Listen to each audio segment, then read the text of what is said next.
అదృష్టవంతురాలు షర్మిల మొదటి నుంచి తన అన్న వైసీపీ అధినేత జగన్ను టార్గెట్గానే రాజకీయం చేస్తూ వచ్చారు. గత వైసీపీ ప్రభుత్వంలోని వైఫల్యాలను హైలైట్ చేస్తూ వాటిని జనాల్లోకి తీసుకువెళ్లి ఒక రకంగా వైసీపీ ఓటమికి కాస్తో కూస్తో షర్మిల కారణమయ్యారు.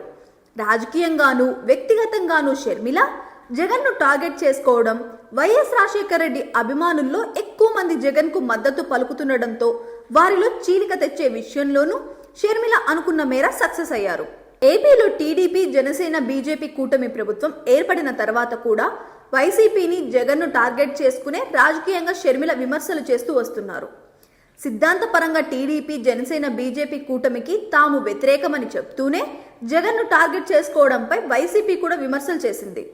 అయితే అనూహ్యంగా షర్మిల వైఖరిలో మార్పు కనిపిస్తుంది. కొద్ది రోజుల క్రితం విజయవాడలో సంభవించిన వరదల విషయంలోనూ జగన్పై విమర్శలు చేసి పరోక్షంగా కూటమికి మద్దతుగా మాట్లాడారు. అయితే ఇప్పుడు కూటమి ప్రభుత్వాన్ని టార్గెట్ చేసుకుని షర్మిల విమర్శలు మొదలు పెట్టడంతో షర్మిలలో మార్పుకు కారణం ఏమిటనేది ఆసక్తికరంగా మారింది. ఏపీ ఎంపీలు ఉత్సవ విగ్రహాలుగా మారిపోయారని షర్మిల విమర్శలు చేశారు. కేంద్రం నుంచి నిధులను రాబట్టడంలో చంద్రబాబు పూర్తిగా విఫలమయ్యారని షర్మిల విమర్శించారు. అటువంటప్పుడు అసలు ఎన్డీఏలో ఎందుకు కొనసాగుతున్నారని చంద్రబాబును ప్రశ్నించారు. తక్షణం ఎన్డీఏ నుంచి బయటకు రావాలని డిమాండ్ చేశారు.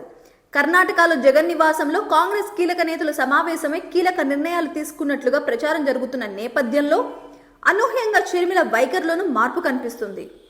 మారిన రాజకీయ పరిస్థితుల నేపథ్యంలో జగన్ టార్గెట్ చేయకుండా ప్రభుత్వాన్ని టార్గెట్ చేయాలని కాంగ్రెస్ అధిష్టానం పెద్దల నుంచి సూచనలు రావడంతోనే షర్మిల కూడా ఇప్పుడు జగన్ విషయంలో తన నిర్ణయాన్ని మార్చుకున్నట్లుగా ప్రచారం జరుగుతుంది. అయితే కర్ణాటక కాంగ్రెస్ నేతలతో కలిసి వైఎస్ఆర్ ఆత్మగా చెప్పుకునే ఒక నాయకుడు జగన్, షర్మిల మధ్య సయోధ్య కుదిర్చినట్లు ప్రచారం జరుగుతుంది. ఏదేమైనా మారిన షర్మిల వైఖరి ఏపీ రాజకీయాలను హీటెక్కించడం ఖాయం.